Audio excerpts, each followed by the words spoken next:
Hi guys! Ayan ang nag-grocery namin yung araw na to. Ayan. Tomato. Orange. Pomelo.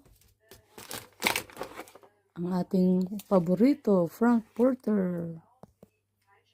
Ayan. Para sa spaghetti. Salami. Itlog.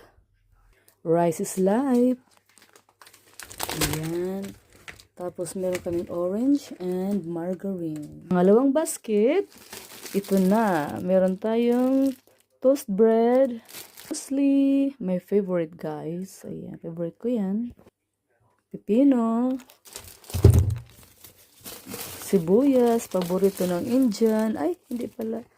At syempre, ang ating favorite. Tcharan! Kay Lilian, favorite. Ayan. Masarap kaya itong ano na to. Masarap kaya itong dog food. Yan oh. Aw. Kay Lilian food. Tapos ayan. May kamatis na naman tayo. Ayan. And meron tayong yogurt. Ayan oh. Greekenland yogurt o Greekenland.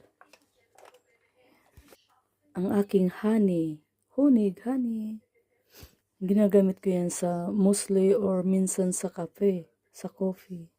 Ang paborito ni Mahal, Casey, cheese. Ayan yung aming lunch for today. Magagawa daw siya ng gulas. Ayan.